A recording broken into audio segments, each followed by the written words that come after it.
Hi, so today I'm going to show you how I drew this postcard. Hi, my name is Luis Escobar. I'm a storyboard artist from the Simpsons television show. I've been working on the show for over 25 years now, and I'm here to empower you. So before I even begin anything, I just wanted to talk about these drawings that I did on my sketchbook. These Grim Reapers I drew without any underdrawing. So I just went straight with a brush pen and I just started drawing out the shapes and just putting in black shapes and putting in the negative spaces and that sort of thing. And it was fun and I liked it. So the reason I'm talking about this is because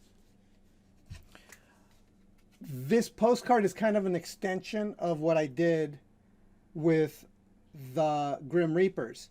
The difference, of course, being that I did spend some time drawing the underdrawing in this. But if you've seen some of the other postcards that I've done, I go in with a crow quill and then I just map out everything I'm going to do. With this, I decided, because I had so much fun doing the Grim Reapers just straight and just letting the chaos of the ink do its thing, that I thought I'd do the same here with this. So now I'll show you what I did. Okay, so I did spend an extremely long time trying to get this drawing right. So if you notice over on the left-hand shoulder of this character, there's a lot of erasing because I kept on really struggling with this drawing. So I did spend a very long time trying to get these shapes exactly the way I wanted them to. This inking process actually took about an hour. I sped it up to about 5 minutes, but it took an hour to do. And as I said in the intro, I just decided, as opposed to what I'd done before, which was take a crow quill and just really just clearly map out all these shadow shapes that I have already worked out with the pencil line. I decided that I was going to play fast and loose with the ink here. I wanted the ink to just kind of let the ink do what it does. Like I just wanted, however it came down, however I just let it be very loose and free, because when I was doing the Grim Reaper drawings, I realized how much fun it is to just kind of let what happens with the ink just happen. And I kind of wanted to have that free and loose feeling with this.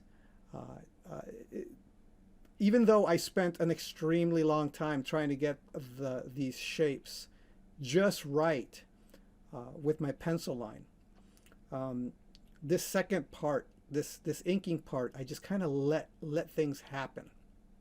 And I think I had the confidence to do that because I did spend so much time getting the shapes in the pencil stage right. I don't think I have the confidence to just go straight in without any underdrawing at all with something like this. I really need to, obviously, because I spent so much time erasing, really need to work on this stuff. You saw me really quickly just stir the red ink. I did stir the red ink off camera so that with a little chopstick, not a chopstick, but a toothpick, and just so that I could have it all ready to go once I did it. But I did stir it a little bit more once again, and now. See, so here's the problem with having this ink here that I put in, because I'm pretty much done. But the problem was that now I needed to dry, and I couldn't erase any of my underdrawing, and I had to be really careful. You'll see me erase around every place except for the red areas where the ink is, because it's so wet, and I was just going to smear. So this was like the most treacherous part of the whole process. Was erasing these lines, because the wet red ink was just so, it just wouldn't dry. It just stayed gloppy. But so while I waited for some of it to dry, I just started adjusting and making small little adjustments on the ink here, on the drawing. But notice that most of this time, I'm really just trying really hard to just erase around all this stuff, around the red ink. It was so brutal. And I had to sit here and wait and wait and wait just for the ink to dry. But in general, that's it. That was the entire process. Just letting the ink do what it does. And like I said, it really helped that I worked really hard to get all the shapes working exactly the way I wanted them to before I even started anything at all, like before I even started inking.